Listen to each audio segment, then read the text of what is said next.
সায়নের গলা শুনে পাবনার জগৎ থেকে বের হয় আফরান। বলে, পাবেল এত সকালে তার মাকে নিয়ে চলে গিয়েছে তাদের বাসায়। কি বলছো? এই সকালে? ফুফু চলে গেলেন? আমাকে ডাকনি কেন? সকালের নাস্তাটাও করেননি। ডাকার সুযোগ কই পেলাম? সে তো আমাকেও বলেনি। চলে যাওয়ার সময় আমি দেখতে পেয়েছিলাম। থাকতে বলেছে, কিন্তু তাড়াহুড়ো করে বেরিয়ে পড়েছে। কালকে রাতের কথাগুলোর জন্য কষ্ট পেয়েছে বোধহয় পাবেল। কি কথা? আমি পাবেলকে সব জানিয়ে দিয়েছি। কি? আমাদের কথা? বাবাকে যদি বলে দেয়? আমাদের কথা বলবে না, তবে বিয়েটা সম্ভব নয় তা বলবি। কারণটা কি বলতে নিষেধ করেছি? কি বলো? আরে যাক, একটা দিক সামলানো গেল। জি, আপনি এবার মনিয়াকে আমাদের মাঝখান থেকে বের করারও ব্যবস্থা করব। খালু সব মেনে নিবে আমার বিশ্বাস। বাবাকে যদি পাবেল কিছু বলে থাকে তাহলে বাবা এত চুপচাপ কেন? মন খারাপ হয়েছে হয়তো। তুমি যাও, দেখে আসো। যাচ্ছি। মুনিরের কি খবর? ঘুমোচ্ছে এখন। আফরান এগুতে থাকে বাবার রুমে। পাবেলের চ্যাপ্টার বন্ধ হয়েছে, এটাও কম কিসের। সায়নীর সাথে অন্য কাউকে নিয়ে এখন আর কোনো চিন্তাই থাকলো না। মুনিরার বাবা মারা গেলেই তার বাবাকে সবটা জানাতে পারবে। বাবা আসবো? আফজাল খান হাত দিয়ে ইশারায় আফরানকে ভিতরে আসতে বলেন। কথা বলার শক্তি নেই তার। আফরান এক পা বাড়াতে আফজাল খান মাটিতে লুটে পড়েন। বাবাকে হঠাৎ এভাবে পড়ে যেতে দেখে হতভম্ব হয়ে যায় আফরান। অসহায় দৃষ্টিতে কিছুক্ষণ তাকিয়ে থাকার পরে চিৎকার করে বলে ওঠে, বাবা! ডাক্তার, আমার বাবার কি হয়েছে? উনি হার্ট অ্যাটাক করেছেন। সঠিক সময় নিয়ে না আসলে বড় কিছু হতে পারত। আফজাল খান যখন মাটিতে পড়ে গিয়েছিলেন সেই সময় আফরানের চিৎকার শুনে আফজাল খানের রুমে মুনিরা ছাড়া সকলে উপস্থিত হয়। বাবা কেমন অবস্থায় দেখে আফরান পাথর হয়ে যায়। সায়নী কোনো মতে নিজেকে সামলিয়ে মুনিরার বাবাও তাদের বাড়ির ড্রাইভারের সাহায্যে আফজাল খানকে হাসপাতালে আনতে সক্ষম হয়। মুনিরা অসুস্থ থাকে, তার সাথে তার মাকে থাকতে হয় বাসায়। বেশ কিছুদিন পর আফজাল খানকে বাড়িতে আনা হয়। এ কয়েকদিন রাত দিন এক করে সায়নী তার সেবা করেছে। মুনিরা সায়নীকে সাহায্য করতে চাইলেও সায়নী করতে দেয়নি। আফজাল খানের এই অবস্থার জন্য সায়নী নিজেকে দায়ী মনে করে। সেদিন যদি পাবেল এসব না বলতো তাহলে হয়তো তার খালু আজ সুস্থ থাকতো।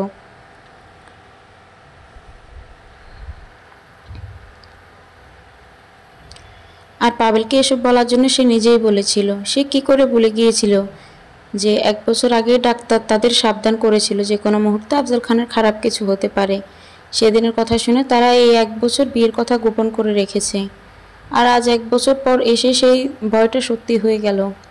আফজাল খানের পায়ের কাছে বসে পা দুটো ধরে সায়নী অনবরত কাঁদতে থাকলো। আফজাল খানের ঘুম ভেঙে যায়। সায়নীকে পায়ের কাছে দেখতে পেয়ে তার পাশে ডাকেন তিনি। সায়নী তার পাশে গিয়ে বসতেই তিনি বলেন, আমি তোর জন্য পাবেলের চেয়ে ভালো ছেলেকে এনে দিব মা। ওই পাবেল একটা বজ্জাতের হাড্ডি। আমার এত ভালো মেয়েটাকে বিয়ে করবে না বলেছে।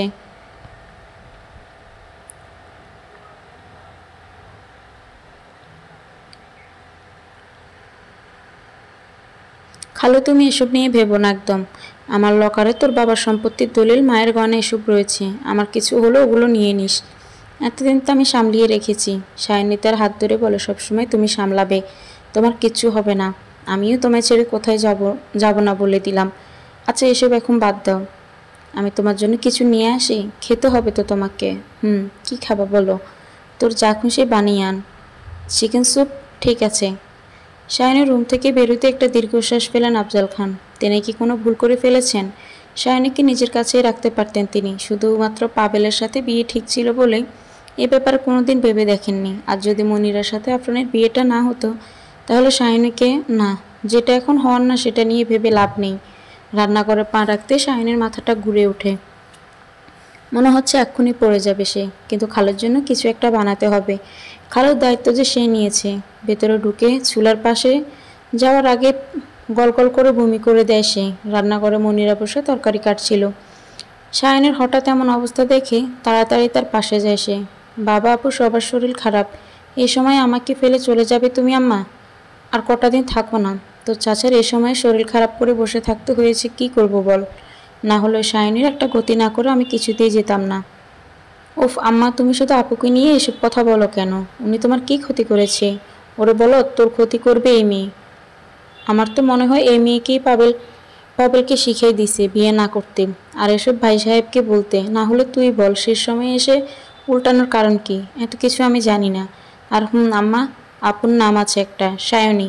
ওই মেয়ে করবে না একদম। এখন ভালো লাগবে না মায়ের কথা। যেদিন সব হারাবি বুঝবি মানে? সায়নীকে এর আগেও আমি কয়েকবার বমি করতে দেখেছি। সারাক্ষণ মাথা ঘুরে তার, দুর্বল লাগে। এসব কিসের লক্ষণ জানিস? কিসের?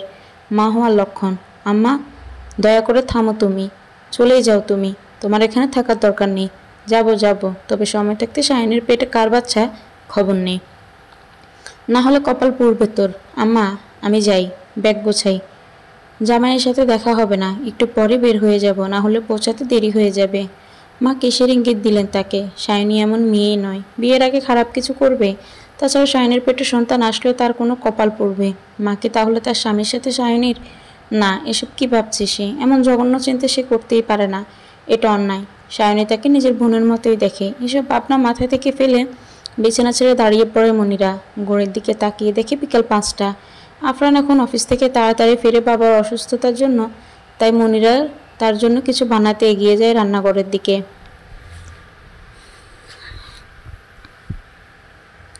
সন্ধ্যা 7টা। আফরান বাসায় ফিরে এসে ফ্রেশ হয়ে বাবার রুমে যায়। দরজায় কিছুক্ষণ দাঁড়িয়ে থাকার পর ভিতরে ঢুকে বাবার পাশে বসে সে।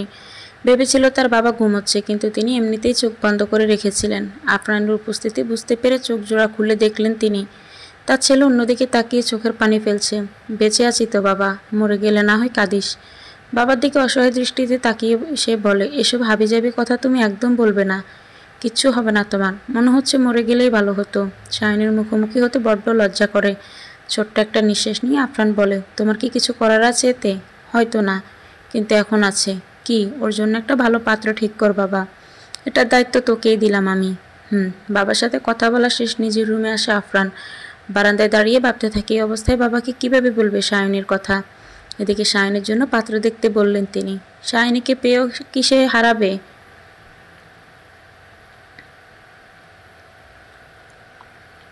এই নিন আপনার কফি। মনিরার গলা সেরে ভাবনার জগৎ থেকে বের হয় আফরান। কফির মগটা হাতে নিয়ে বলে, ধন্যবাদ। আমি আপনার জন্য পায়েস বানিয়েছি, নিয়ে আসি। খানিকটা বিরক্ত নিয়ে আফরান বলে, আমি কি রুগী নাকি পায়েস খাবো? শুধু রুগীরাই খায় নাকি পায়েস? আমার কাছে তাই মনে হয়। আমি পায়েস খাই না, তবে বাবা পছন্দ করেন, তাকে দিতে পারো। কথাটি বলে আফরান রুম থেকে বের হয়ে চলে যেতে লাগলো। মনিরা নিজের উপর প্রচণ্ড রাগ হচ্ছে। সায়নীকে জিজ্ঞেস করলে নিশ্চয়ই তার পছন্দ অপছন্দ বলতে পারতো সে। খামোখা পায়েস বানিয়ে লাভ কি হলো? ড্রয়িং রুমে যেতে সায়নীকে সোফায় বসে মোবাইল ফোনে কথা বলতে দেখে আফরান তার পাশে গিয়ে বসে। মিশিকা ফোন দিয়েছে সায়নীকে। সে আফরানকে দেখে মিশিকাকে ফোন বলে, মিশি, আমি তোর সাথে পরে কথা বলবো। আচ্ছা। ফোন রেখে কিছুক্ষণ আফরানের দিকে তাকিয়ে সায়নী বলে ওঠে, আজ আমার জন্য খালুর এই অবস্থা। কফির মগটা হাত থেকে টেবিলের উপর রেখে আফরান বলে, সবই নিয়তির খেলা, নিজেকেও দোষ দিও না। নিয়তির খেলায় যদি আমাদের আলাদা হয়ে যেতে হয়, সেটা কখনোই সম্ভব নয়। মুনিরার আম্মারা আজ বিকেলে চলে গিয়েছেন। হঠাৎ? মুনিরার চাচা অসুস্থ। ও, খালুকে বলার দরকার নেই এখন আমাদের বিয়ে বিষয়ে। মুনিরা ড্রয়িং রুমে এসে দেখে আফরান আর সায়নী বসে কথা বলছে। সেও তাদের পাশে গিয়ে বসতে বসতে বলে, আমি কি আপনাদের সাথে আড্ডা দিতে পারি? মৃদু হেসে সায়নী বলে, কেন নয়। জানো আপু, উনি নাকি পায়েস খায় না। জানি তো। আফরানের ঝাল খাবার অনেক পছন্দের। আগে তোমাকে জিজ্ঞেস করলে ভালো হতো। কেন? আরে আমি ওনার জন্য পায়েস বানিয়ে ফেলেছি। আগে জিজ্ঞেস করলে ঝাল কিছুই না হয় বানাতাম। ও আচ্ছা।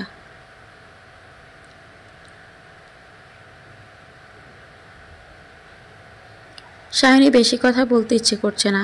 মাথাটা ঝিমঝিম করছে তার। বসা থেকে উঠতে উঠতে আফরানের উদ্দেশ্যে বলে, তোমরা গল্প করো, আমি একটু শোবো। চিন্তিত দৃষ্টিতে আফরান তার দিকে তাকিয়ে বলে, এ অসময়ে শোবে কেন? শরীর খারাপ লাগছে? না, এমনিতেই ভালো লাগছে না। আমি নিয়ে যাব তোমাকে রুমে? আরে না, আমি পারবো। ঠিক আছে। কয়েক পা বাড়াতে সায়নী ফ্লোরে পড়ে যায় অজ্ঞান হয়ে। সায়নীকে পড়ে যেতে দেখে আফরান আর মুনিরা দৌড়ে এগিয়ে যায় তার দিকে। সায়নীকে কয়েকবার ডাকার পর সাড়া না পেয়ে আফরান তাকে কোলে নিয়ে সায়নীর রুমের দিকে এগুতে থাকে। মুনিরাও তার পিছিয়ে পিছিয়ে যেতে থাকলো। কয়েক মিনিট পর সায়নীর জ্ঞান ফিরলে দেখতে পায় আফরান তার ঠিক বাম পাশে বসে আছে। চোখ দুটো ছলছল করছে তার। তাকে দেখে সায়নী বলে ওঠে, ভয় পেয়েছ? মুচকি হেসে আফরান বলে, না পাইনি। সে তো দেখতেই পাচ্ছি। তুমি শরীরের একদম যত্ন নাও না। এর আগেও বেহুশ হয়ে গিয়েছিলে। কাল তোমাকে ডাক্তারের কাছে নিয়ে যাব। অফিসে যাব না, অফিস থেকে এসেই নিও। বাসায় ভালো লাগছে না, রাতে রিকশায় চড়বো তোমার সাথে। সায়নী এতক্ষণ খেয়াল করেনি রুমে মনিরাও আছে। একটু দূরে দাঁড়িয়ে আছে সে। তাকে দেখে সায়নী আবার বলে, খালুর শরীর খারাপ না হলে মনিরাকেও নিয়ে যেতে বলতাম। এখন বাসায় তো কারো থাকতে হবে ওনার দেখাশোনার জন্য। রাত 12টা। শাইনির রুম থেকে নিজের রুমে আসে আফরান। মনিরাকে না ঘুমিয়ে সোফার উপরে বসে থাকতে দেখে বলে, ঘুমোওনি কেন? আসছে না। আজ সোফায় শোবে? আজ আমার পালা। ঠিক আছে, আমি তাহলে খাটে শুয়ে যাই। ঠিক আছে। আপুর শরীর কেমন এখন? ভালোই তো বলেছে। ঘুমিয়েছে? মায়ের কথাগুলো কানে বাজছে মনিরার। আজ আফরান তার শাইনির কথাগুলো শুনে তার কেমন যেন লাগছে। তাদের মাঝে আসলেই কি অন্য কোনো সম্পর্ক আছে? মায়ের কথা যদি সত্যি হয় তাহলে কি করবে সে? সকাল 7টা ঘুম থেকে উঠে শাইনি আজ আবার ড্রয়ারের কাছে গিয়ে ডিভোর্স পেপারটা দেখতে থাকে।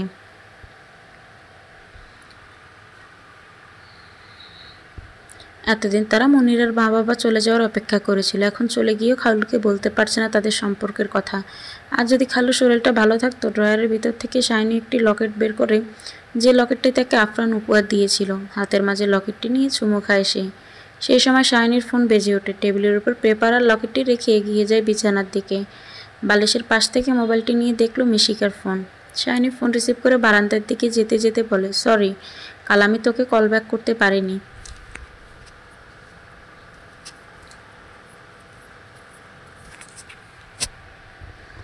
আসলে শরীরটা ভালো ছিল না। কি হয়েছে? তেমন কিছুই নয়। তুই কি বলতে চেয়েছিলি কাল?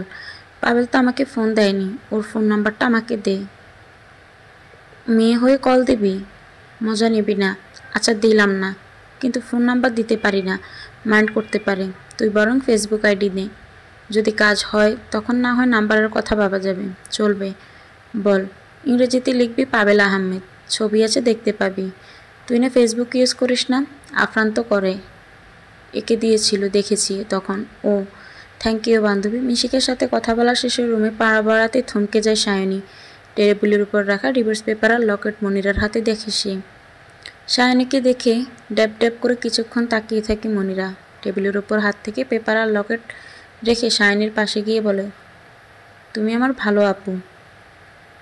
তুমি? মনিরা, তুমি যা দেখেছ বিশ্বাস করতে পারছি না আমি। আমার আর ওনার ডিভোর্স পেপার, ওনার আর তোমার ছবি দিয়ে লকেট তোমার কাছে। বাহ! আমাকে আম্মা অনেক আগেই থেকেই তোমাকে নিয়ে বলেছিল যে তোমাকে আর তার সুবিধা লাগে না। আমি তার কথা শুনিনি, আজ দেখছি সত্যি।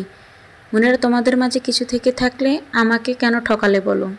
কেন এতদিন বলনি? তাহলে আমি ওনাকে নিয়ে স্বপ্ন দেখতাম না। আর বলতে চেয়েছিলাম তোমাকেই। কি চেয়েছ? এই মেয়েটা তোমাকে কতটা আপন ভেবেছে তুমি জানো? আর তুমি ওর ঘর ভাঙতে বসে আছো আমাদের আগে থেকেই। কি আগে থেকে? সম্পর্ক ছিল, মানলাম ছিল, কিন্তু ওনার বিয়ের পর কি তোমার সরে যাওয়া উচিত ছিল না? আরে আমার বিশ্বাসের মান রাখার জন্য হলেও তো তুমি দূরে থাকতে ওনার থেকে। শোনো, এক প্রকার চেঁচিয়ে মনিরা বলে ওঠে, কি শুনবো আমি? এখন তো তুমি ওনার বাচ্চার মাও হতে যাচ্ছ। বাচ্চা? বাচ্চা। লজ্জা করে না তোমার এভাবে ওনার সাথে অবৈধ সম্পর্ক করতে? কথাটি শুনে সায়নী নিজেকে ঠিক রাখতে না পেরে নিজের সর্বশক্তি দিয়ে কষে একটা চর বসিয়ে দেয় মনিরার গালে। সায়নীর এমন কাণ্ডে মনিরা স্তব্ধ হয়ে যায়। মনিরাকে শান্ত অবস্থায় দেখে ছোট্ট একটা নিঃশ্বাস নিয়ে সায়নী বলে, আমি কোনো অবৈধ সম্পর্কে জড়াইনি। 1 বছর আগে আবার আমার আর আফরানের বিয়ে হয়। সায়নীর কথা শুনে হতভম্ব হয়ে যায় মনিরা। প্রশ্নসূচক দৃষ্টিতে সায়নীর দিকে তাকাতে সায়নী বলে, এটাই সত্যি? তুমি নিজেরগুলোই বলে যাচ্ছ শুধু, অথচ তুমি জানো কোন পরিস্থিতিতে আফরান তোমাকে বিয়ে করতে বাধ্য হয়েছে। আর কি যেন বলেছিলে? আমি কেন সরিনি? আমি ওর প্রথম বউ, আমি কেন সরব? মনিরা এখনও কিছু বলছে না, শক্ত হয়ে দাঁড়িয়ে আছে সে। সায়নী আবার বলতে শুরু করে, বুঝতে পারছো না এখনও? আমি তোমাকে শুরু থেকেই সবটা খুলে বলছি। মনিরাকে শুরু থেকে সবটা খুলে বলে সায়নী। সবটা শুনে কিছু না বলে চুপচাপ রুম থেকে বের হয়ে নিজের রুমের দিকে এগোতে থাকে মনিরা।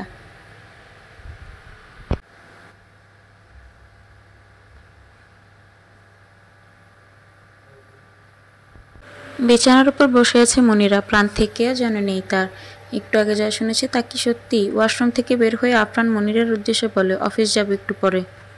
সায়নীর শরীর তো খারাপ, নাস্তা আজ তুমি দাও। বিছানা ছেড়ে উঠে আফরানের সামনে গিয়ে মনিরা ছলছল চোখে তাকিয়ে জিজ্ঞেস করে, সায়নী আপনার প্রথম বউ? মনিরার এমন প্রশ্নে চমকে যায় আফরান।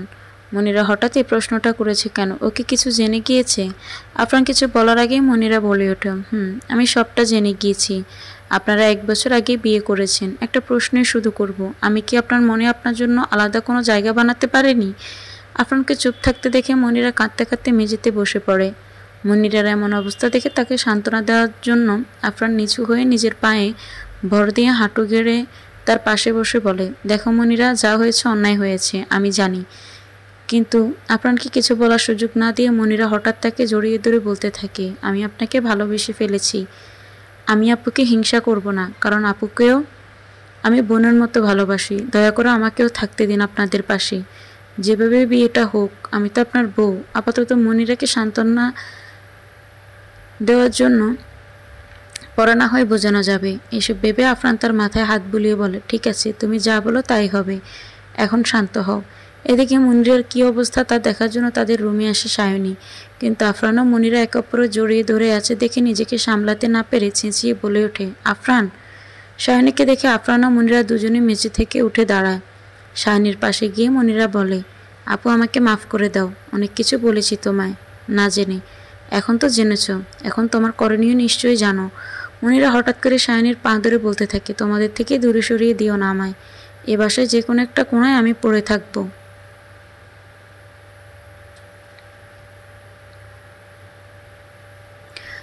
আমি যে ওনাকে ভালোবেসে ফেলেছি। আফরানের দিকে তাকিয়ে দেখে সায়নী। আফরানের চোখ বেয়ে পানি পড়ছে। এই পানি কি মনিরার জন্য? কিন্তু সে আফরানের ভাগ কাউকে দিতে পারে না, কিছুতেই না। মনিরাকে উঠিয়ে সায়নী বলে, মনে হচ্ছে আমি তোমাদের মাঝে দাঁড়াল হয়ে দাঁড়িয়েছি এখন। আমার চোখের সামনে আফরানের জীবন অন্য কারো উপস্থিতি আমি মেনে নিতে পারবো না। তবে একটা কাজ করতে পারবো, নিজেই অনেক দূরে চলে গিয়ে তোমাদের মুক্তি দিয়ে দিতে পারবো। আর কোনো কথা না বলে সায়নী দৌড়ে বাসার বাইরে চলে যায়। তার পিছে ছুটে আফরান আর মনিরা।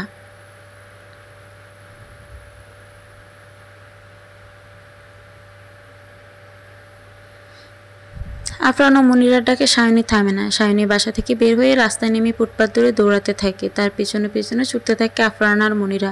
দুর্ভাগ্যবশত আফরান পা মুচকে পড়ে যায় ফুটপাতে, কিন্তু মনিরা সেদিকে ধ্যান না দিয়ে ছুটতে থাকে সায়নীর পিছনে।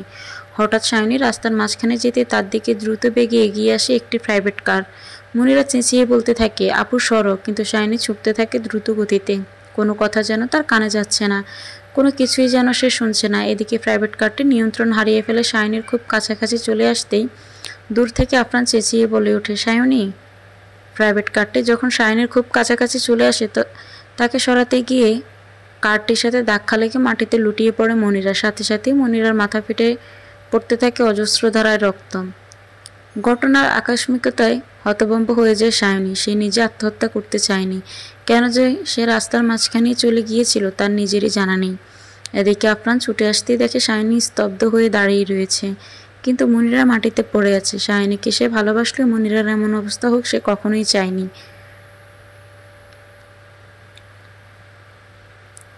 ডাক্তার, মনিরার কি অবস্থা? উনি আপনার কি হন? ডাক্তারের কড়া প্রশ্নে কিছুক্ষণ চুপ থেকে ছোট্ট একটা নিঃশ্বাস ফেলে আফরান বলে, আমার স্ত্রী। আচ্ছা, মাথায় আঘাত পেয়েছে, হাতেও সামান্য আঘাত পেয়েছে, তবে ভয়ের কিছু নেই। জ্ঞান ফিরেছে? না। আপনারা আজ রাত ওনাকে এখানে রাখলে ভালো হয়। ঠিক আছে। ডাক্তারের কথায় যেন শরীরের প্রাণ ফিরে পায় আফরান। মনিরার কিছু হলে নিজেকে সে কখনোই ক্ষমা করতে পারত না। ঘটনার পর থেকে সায়নী চুপচাপ হয়ে যায়। এমন পাগলামি না করলে মনিরাকে হয়তো বিপদে পড়তে হতো না। আর মনিরা কোন মাটি দিয়ে তৈরি সে এত কিছু জানার পরে প্রথমে আফরানের সাথে থাকতে চেয়েছে, তাকে ভালোবাসে বলে, আবার নিজের জীবনের পরোয়া না করে তাকে বাঁচিয়েছে। মনিরার জায়গায় সে নিজে থাকলে কি করতো? মরেই যেতে দিত হয়তো। সায়নী। আফরানটাকে ভাবনার জগৎ থেকে বের হয় সায়নী। আফরানকে দেখে সায়নী বলে ওঠে, মনিরা কেমন আছে? ভয়ের কিছু নেই বলেছে ডাক্তার। স্বস্তির একটা নিঃশ্বাস ফেলে সায়নী। হাসপাতালের করিডোরের রাখা একটি বেঞ্চে বসেছিল সে। আফরান তার পাশে বসে ডান হাতটি ধরে বলে, এ কি, এত গরম কেন তোমার শরীর? সে কথা জবাব না দিয়ে সায়নী বলে, আজ যদি মনিরার কিছু হয়ে যেত? নিজেকে দোষারোপ করছো মনে মনে। আসলেই তোমার দোষ। আজ যদি মনিরা তোমাকে না সরাতো কি হতো? এরকম পাগলামো কেউ করে? তোমার ভাগ কাউকে দিতে পারতাম না আমি। আমি কি বলেছি দিতে? দিতে হবে না কাউকে, কিন্তু আমি দিতে চাই। মানে? মনিরাকে তুমি ডিভোর্স দিবে না? সায়নী, আমি তোমার কথা কিছুই বুঝছি না। মনিরাও তোমার বউ হিসেবে থাকবে। অত সব জানার পরেও থাকতে চেয়েছে, কিন্তু আমি তো তোমাকে ভালোবাসি, মনিরাকেও বাসবে। এসব কি বলছো তুমি? কেন? এমন কি হয় না সামর্থ্য থাকলে একাধিক বউ রাখা যায়, কিন্তু ভালোবাসা যায় না? এটা ভুল ধারণা। আস্তে আস্তে একসাথে থাকতে থাকতে ভালোবাসাটাও তৈরি হবে। আবেগ নিয়ে এসব বলছো তুমি সায়নী। বাদ দাও এসব এখন। কি করে বাদ দেব? এই মেয়েটা আমার জন্য মরতেও ভয় করেনি, আর বলতে গেলে শুধু আমার জন্য নয়, তোমার ভালোবাসাকে বাঁচাতেও। আমরা দেখে শুনে ভালো জায়গায় না হয় বিয়ে দিব ওর। যতটা সহজ ভাবছো ততটা সহজ নয়। একটা ডিভোর্সিমি স্থান সমাজের কোন পর্যায়ে থাকে তুমি জানো।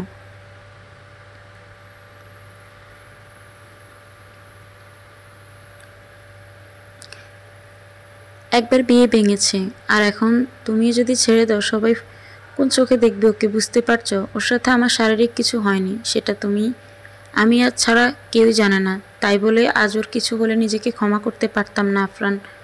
আমি এতটা স্বার্থপর যে কোনোদিন ওর কথা ভাবিনি। দুঃখী মেয়েটার পরিণতি কী হবে চিন্তা করিনি, শুধু নিজের চিন্তাই মজেছিলাম। ডিভোর্সের পর তা কী হবে তাও ভাবিনি। তুমি বলো আমাদের ভুলের মাসুলও দিচ্ছে আজ। শাইনি প্লিজ শান্ত হও। আমি চাইলে ওকে সবটা শুরুতেই জানাতে পারতাম, কিন্তু বলিনি। ওর যে একটা মন থাকতে পারে সেটা ভাবিনি। একটা আঘাত না সারতে আরেকটা আঘাত দিতে তৈরি ছিলাম। আফরান আমি আসলেই খারাপ। ভুল তো মানুষ করে শাইনি, তাই বলে আমার মনে সব হিংসে চলে গিয়েছে। মনিরা যদি পারে আমিও কেন পারবো না? আমি না হয় তোমার গোপন বইই থাকবো। আফরান খেয়াল করে শাইনি হাঁপিয়ে উঠেছে। কথা বলার সময় সে বড় বড় নিঃশ্বাস ফেলছে।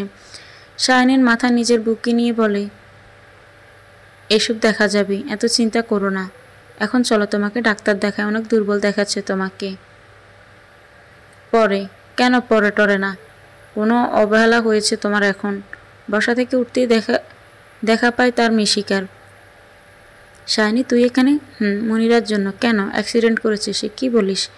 এখন ঠিক আছে, ডাক্তার বলেছে ভয়ের কিছু নেই। তোর এই অবস্থা কেন? চোখের নিচে কালি, মুখ ফ্যাকাশে, মনে হচ্ছে এক্ষুনি পড়ে যাবে। কথাটি শুনে আফরান বলে ওঠে, পড়ে তো কয়েকবার গিয়েছিল, বমিও করেছে অনেকবার, এখন দেখি শরীরটাও গরম।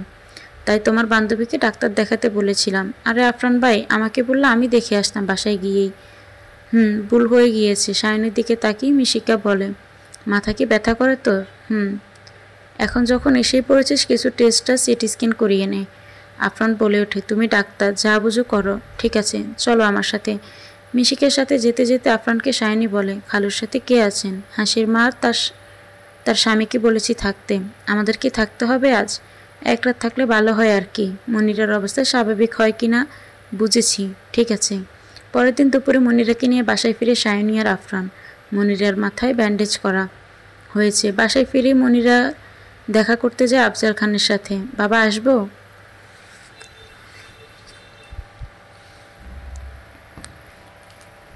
এসো মা। মনিরা তার পাশে গিয়ে বসতেই তিনি বলে ওঠেন, কি করে হলো এসব? আমার অসাবধানতার জন্য। বাইরে কেন গিয়েছিলে? মনিরা হঠাৎ তার এমন প্রশ্নের জবাব দিতে পারেনি। মনিরাকে চুপ থাকতে দেখে আফজাল খান বলে, তোমার আম্মাদের খবর দিব? জি না, দুশ্চিন্তা করবেন তারা। তেমন কিছু হয়নি আমার। ঠিক আছে, যাও এখন আরাম করো। আফজাল খানের রুম থেকে বের হয়ে মনিরা আফরানের পাশের রুমে গিয়ে বিছানায় শরীরটা এলিয়ে দিল। সেই সময় দরজায় এসে শাইনি বলে, আসবো মনিরা? শোয়া থেকে বিছানায় বসতে বসতে মনিরা বলে, এসো। মনিরার পাশে বসে শাইনি বলে, তুমি শোয়া থেকে উঠতে গেলে কেন? সমস্যা নেই আপু। আমি দুঃখিত আপু। কেন? তোমাদের মাঝে আসতে চেয়েছিলাম, অথচ তোমার দিকটা আমি ভাবিনি। তুমি কি করে নিজের স্বামীকে অন্য একটা মেয়ের সাথে দেখতে এতদিন? আর আমি যখন সবটা জানলাম বেহায়ের মতো বললাম আমাকেও রাখো তোমাদের সাথে। আমার কারণে তুমি রাগ করে বেরিয়ে পড়েছিলে। একটা বড় বিপদ হতে পারতো। তুমি হতে দাওনি তো। যদি হতো আমি নিজেকে ক্ষমা করতে পারতাম না। আমি চলে যাব আপু। ডিভোর্স পেপারটা দিও, সই করে দিব। তুমি চলে গেলে যে আমিও নিজেকে ক্ষমা করতে পারবো না। মানে? আমি চাই না তুমি বাড়ি ছেড়ে চলে যাও। সবার চোখে যেমন তুমি বউ ছিলে তেমনই থাকবে।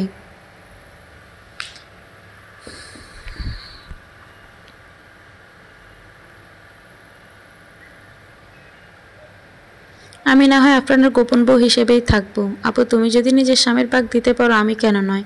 মৃদু হেসে মনিরা বলে, তা হয় না আপু। কেন হয় না? তুমি কষ্ট পাবে। বিশ্বাস করো, আমার মনে কোনো হিংসে নেই। আর শুধু তাই নয়, উনি আমাকে ভালোবাসে না। কিসের জোরে থাকবো আমি বলতে পারো? বৈধ সম্পর্কের জোরে। কিছুক্ষণ চুপ থেকে মনিরা বলে, সম্ভব না আপু। বাবাকে এবার সব জানিয়ে দাও, উনি নিশ্চয়ই মেনে নেবেন। তোমারটাও বৈধ সম্পর্ক, তুমি কেন গোপন বউ হয়ে থাকবে? কিন্তু আমাকে আর এই বিষয়ে কিছু বলো না আপু। পেপারটা দিও। আমি থাকতে চাই না এখানে, চলে যেতে চাই। প্লিজ আর বলো না এসব। শাইনি আর কথা না বাড়িয়ে চলে যায় মনিরার রুম থেকে। রাত 8টা। কলিং বেলের শব্দ হতে শাইনি এগিয়ে গিয়ে দরজা খুলে দেখতে পায় মিশিকাকে। আরে মিশি তুই? এই সময় ভেতরে আয়। ভেতরে ঢোকার আগে মিশিকা জিজ্ঞেস করে, আফরান ভাই কোথায়? আমাকে ফেলে আফরানকে কেন? পাবেলকে বাদ দিয়ে এখন কি তোর আফরানের প্রতি ধ্যাত? ঢুকতে তো দিবি। আরে মজা করছিলাম, ভেতরে আয়, আমি আফরানকে ডেকে দিচ্ছি। আফরানকে নিয়ে শাইনি ড্রয়িং রুমে আসতেই মিশিকা বলে ওঠে, আজ কিন্তু আমি রাতের খাবার এখানে খাবো।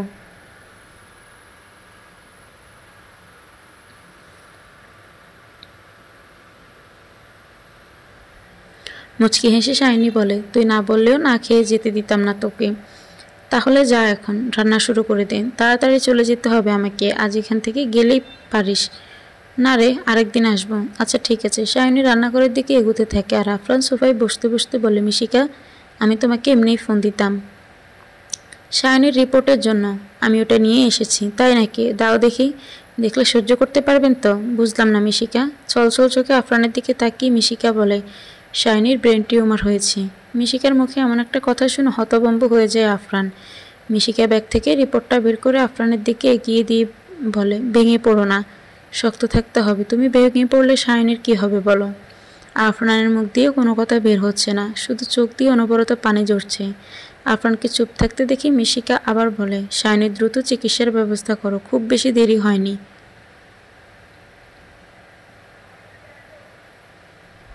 চোখ দুটো মুছে মিশিকার দিকে তাকিয়ে আফরান বলে, ঠিক আছে, ঠিক হয়ে যাবে তো শাইনি? গ্যারান্টি নেই। কিছুক্ষণ চুপ থেকে মিশিকা বলে, আর দেরি করা ঠিক হবে না।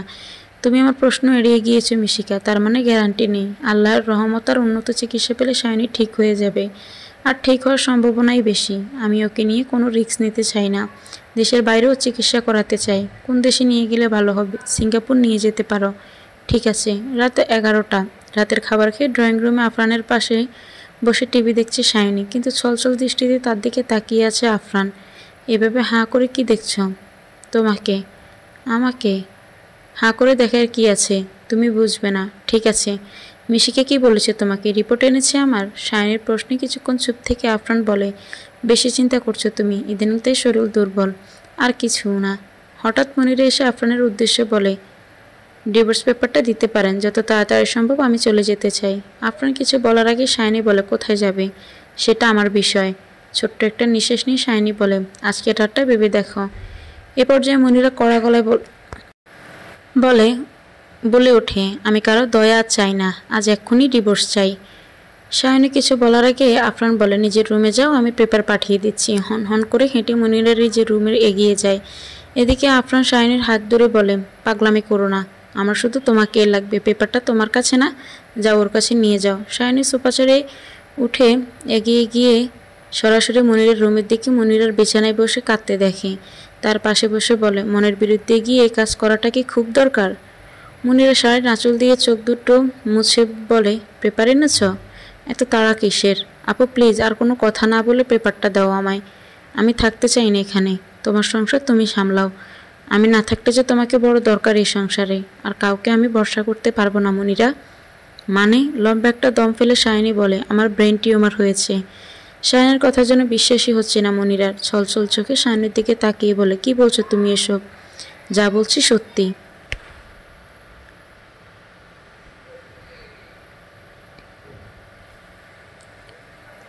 মজা নিচ্ছ তাই না তুমি আমার সাথে? মৃত্যু পথযাত্রী কখনো মিথ্যে বলে না মনিরা। আপু আফরানকে এটাই বলতে এসেছিল মিশিকা। আমাকে রান্নাঘরে পাঠিয়ে দেওয়া হলেও আড়ালে দাঁড়িয়ে সবটা শুনে নিয়েছি। মনিরাকে চুপ থাকতে দেখে শায়নি বলে, আমি খালুর সাথে অন্যায় করেছি। তাকে না জানিয়ে গোপনে বিয়ে করেছি। ফুফুর বিশ্বাস ভেঙেছি, পাবেলকে ঠকিয়েছি, ওকে কষ্ট দিয়ে শান্ত হয়নি। আবার খালুকে বলতে বলেছি আমাকে বিয়ে করতে, সে পারবে না বলার জন্য। এসব শুনে খালু অসুস্থ হয়ে যায়। আমি তোমার সাথেও অন্যায় করেছি মনিরা। শুরু থেকে তোমাকে সবটা জানাইনি। তোমারও মন বলতে কিছু আছে তা ভাবিনি। ডিভোর্সের পর তোমার কি হবে তাও ভাবিনি। শুধু নিজেরটাই ভেবে গিয়েছি। যার শাস্তি স্বরূপ আল্লাহ আমাকে ব্রেন টিউমার দিয়েছে। এতগুলো মানুষকে কষ্ট দিয়ে ভালো থাকা যায় না, আসলেই না। শাইনির পাশে এসে মনিরা তাকে জড়িয়ে ধরে কাঁদতে কাঁদতে বলে, তোমার কিচ্ছু হবে না, তুমি অনেক ভালো। তোমার জায়গায় অন্য কেউ হলেও তুমি যা করেছো তাই করতো। মনিরাকে ছাড়িয়ে তার চোখের পানি হাত দিয়ে মুছতে মুছতে শাইনি বলে, তুমি হলে মোটেও করতে না। আমার একটা কথা রাখো। কি? ডিভোর্স দিও না আফরানকে। আমি তো অসুখ ধরা পড়ার আগেই তোমাকে থাকতে বলেছি। আমি সত্যি চেয়েছি তুমি থাকো, কিন্তু এখন আরও বেশি চাই। আমি মরে গেলে তোমার চেয়ে বেশি এদের কেউ আর ভালো রাখতে পারবে না। আপু এসব বলবে না, চুপ করো। জানো, অনেক ইচ্ছে ছিল আমার, ধুমধাম করে বিয়ে হবে, সবার চোখে আমি আফরানের বউ হব। কিন্তু স্বপ্নটা পূরণ হলো না। খালুকে সবটা বলার ইচ্ছে থাকলেও বলবো না আর। মরার আগে আর কষ্ট দিতে চাই না। আর যদি বেঁচেও যাই, আফরানকে ছাড়তে না পারলেও ওর গোপন বউ হয়ে বাকি জীবনটা কাটিয়ে দিব। আপু তুমি ঠিক হয়ে যাবে, হলেও আমি চাই তুমি থাকো। ছোট্ট একটা নিঃশ্বাস ফেলে মনিরা বলে, উনি আমাকে ভালোবাসেন আপু, কিসের জোরে থাকবো আমি? মৃদু হেসে শাইনি বলে, বৈধ সম্পর্কের জোরে। বারান্দায় দাঁড়িয়ে আকাশের তারা দেখছে আফরান। একদিন হয়তো এই তারার সাথে কথা বলে সময় কাটাতে হবে। না, কি ভাবছে সে? শাইনের কিছু হবে না, এ আর তেমন কি রোগ, ভালো হয়ে যাবে সে। কিন্তু এসব হওয়ার কি খুব বেশি দরকার ছিল? তার যে ভয় করছে ভীষণ, হয়তো এতগুলো মানুষের সাথে অন্যায় করার কারণে শাস্তি পাচ্ছে সে।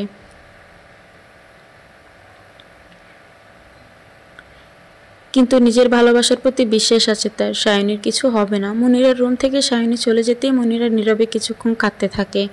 সায়নীর শরীর খারাপ, মাথা ব্যথা, বমি, অজ্ঞান হয়, এসব দেখে ভেবেছিল সে মা হতে চলেছে। কিন্তু মেয়েটা যে এত বড় রোগ নিয়েছিল কেউ বুঝতেই পারেনি। তাদের ছেড়ে সত্যিই কি সে চলে যাবে? না, সায়নী সুস্থ হয়ে যাবে, তার সব স্বপ্ন পূরণ হবে। আর সেই স্বপ্ন পূরণ করবে মনিরা। চোখ দুটো মুছে মনিরা এগোতে থাকে আফজাল খানের রুমের দিকে। তারা দেখতে দেখতে কখন যে তারা গোনা শুরু করে দিয়েছে আফরান নিজেই জানে না। আকাশের তারা গোনার বৃথা চেষ্টা করছে কেন? সায়নীর গলার স্বরে তার দিকে তাকিয়ে আফরান বলে, কাজ হয়েছে কি? কাজ? ডিভোর্স হবে না মানে? এত অবাক হওয়ার কি আছে? তোমার দাদা 3টে বিয়ে করেছিল, আমি জানি। উনি 3জন বউকে সমানভাবে ভালোবাসত। উনি তো প্রথম জনের সাথে প্রেম করে বিয়ে করেননি। আমরাও কোথায় প্রেম করলাম, হুট করেই বিয়েটা হয়েছে। ভালোবাসতাম তো, আবার বাসতে পারবে? কি যে বলো না তুমি, শুধু একটা আফসোস থেকে যাবে। খালুকে কিছু জানাতে পারলাম না, তার কাছ থেকে স্বীকৃতি নিতে পারলাম না। আচ্ছা, কাল সকালেই বাবাকে আমি সব বলবো। না, এখন তো একদমই না, বাবার শরীর খারাপ বলে। মৃদু হেসে আফরানের কাছে গিয়ে সায়নী বলে, বুকে নিবে আমাকে একটু? কেন নিব না? সায়নীকে জড়িয়ে ধরার সাথে সাথে সে বলে, এত শান্তি কেন তোমার বুকে আফরান? আফরান, আমি বাঁচতে চাই। সায়নীর মুখে কথাটি শুনে থমকে যায় আফরান। সায়নী আবার বলতে শুরু করে, আমি সবটা জানি, আমার খুব কষ্ট হচ্ছে। আর যদি এতগুলো মানুষকে কষ্ট না দিতাম তাহলে আমার এই শাস্তিটা পেতে হতো না। তোমার কাছে একটাই চাওয়া, আমি যদি মরে যাই মনিরাকে মেনে নিও। আর যদি বেঁচে থাকি তবুও ওকে যেতে দিও না। আমি জানি তুমি আমাকে ভালোবাসো, আমার জায়গা তুমি কাউকে দিতে পারবে না, কিন্তু নতুন করে জায়গা তো বানাতে পারবে। পারবে, বৈধ সম্পর্কে জোরে তুমি পারবে। সায়নীকে শক্ত করে জড়িয়ে ধরে বলে আফরান, কিচ্ছু হবে না তোমার, কিচ্ছু না। মিশিকা বলেছে কিছু বলো না এখন, জড়িয়ে ধরে রাখো আমায়। আফরানের দরজার পাশে এসে মনিরা বলে, তোমরা কি আছো? সায়নী নিজেকে আফরানের কাছ থেকে সরিয়ে বলে, দাঁড়াও আসছি। সায়নী আর আফরান বারান্দায় থেকে বের হতে মনিরা বলে ওঠে, বাবা তোমাদের ডাকছেন। তারা মনিরার সাথে আফজাল খানের রুমে যায়। তিনি বিছানায় বসেছিলেন। মনিরাদের দেখে তিনি বলেন, সবাই এসে আমার পাশে বসো। তারা সবাই আফজাল খানের পাশে বসতে তিনি সায়নের উদ্দেশ্যে বলেন, আমি কি খুব খারাপ? খালুর প্রশ্নে চমকে গিয়ে সায়ন উত্তর দেয়, মোটেও না খালু, এসব কেন বলছ?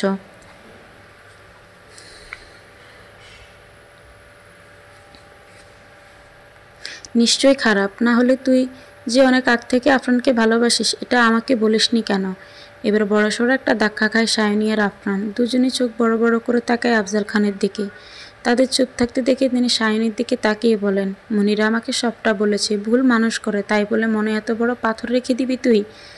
খালু, তোর কিচ্ছু হবে না মা। তুই যে মনিরাকে মেনে নিয়ে ওর অধিকার থেকে ওকে বঞ্চিত করতে চাসনি, সেটার জোরেই তোর কিছু হবে না। সুস্থ হয়ে যাবি তুই। খালু, তুমি আমাকে মেনে নিয়েছ, সেটা আগে বললে মানতাম, কিন্তু মনিরার সাথে আপনার বিয়েটা হয়ে যাওয়ার পর আমি অবশ্যই মানতাম না। এখন যেহেতু মনিরা তোকে মেনে নিয়েছে, তুইও তাকে মেনে নিয়েছিস, আমার কি বলার থাকে বল? খালু, আমার ভুল হয়ে গিয়েছে, একটা ভুলই তুই সংশোধন করেছিস, কিন্তু আর একটা যে বাকি আছে। কি? আমি তোর আর আফরানের আবার বিয়ে দিব। সবার চোখে তুইও আফরানের বউ হবি, তোকে গোপন বউ হয়ে থাকতে হবে না। আমাদের ধর্মে সামর্থ্য থাকলে 2টা বউ রাখা যায়।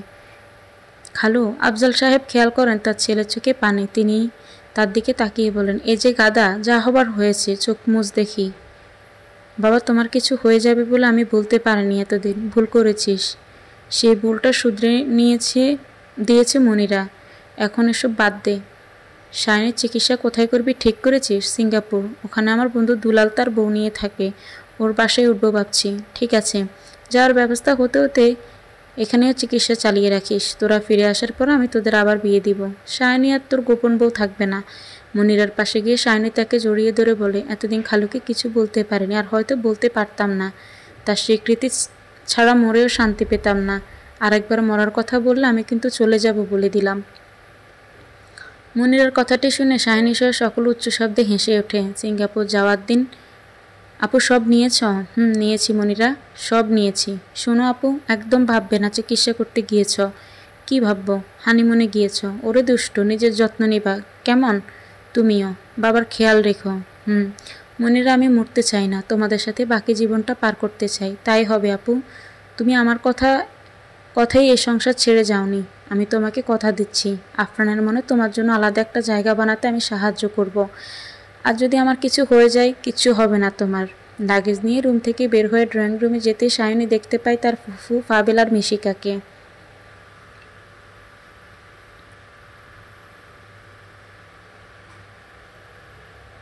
ফুফুর কাছে গিয়ে সালাম করে সায়নী মাপ চাইতেই তিনি বলেন, সুস্থ হয়ে ফিরে আয় মা, মনে কোনো ক্ষোভ নেই তোকে নিয়ে। পাবেলের দিকে এগিয়ে যেতে পাবেল হেসে বলে, মিশিকার মতো কেউ একজনকে আমার লাইফে এনে দেওয়ার জন্য ধন্যবাদ।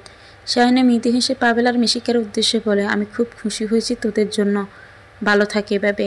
আফজাল খান এখন অনেকটাই সুস্থ। সোফায় বসে নীরবে চোখের পানি ফেলছেন তিনি। সায়নী তার পাশে বসে বলে, আমি সুস্থ হয়েই ফিরে আসবো বাবা। তিনি সায়নীর মাথায় হাত বুলিয়ে দিয়ে বলেন, তাই যেন হয়। আফরান নিজের রুম থেকে এসে বলে, হলো তোমাদের? আমাদের ফ্লাইটের টাইম হয়ে গিয়েছে। সায়নী তার দিকে এগিয়ে আসতে আসতে বলে, হয়েছে, চলো। আফরান সবাইকে বিদায় দিয়ে লাগেজ হাতে নিয়ে সায়নীর সাথে পা বাড়ায় দরজার দিকে। হঠাৎ পেছন পেরে মনিরার দিকে তাকিয়ে বলে ওঠে, বাবার নিজের খেয়াল রেখো। পৌঁছে দুলাল থেকে ফোন দিব তোমাকে, যখন খুশি তার নাম্বারে ফোন দিও। আফরান তাকে ফোন দিতে বলেছে। এটা কি সেই আফরান যে কিনা তাকে প্রয়োজনীয় ফোন দিতে নিষেধ করেছিল?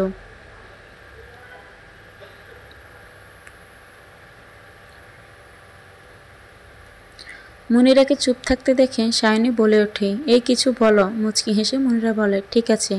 সায়নীকে নিয়ে বের হয়ে যায় আফরান।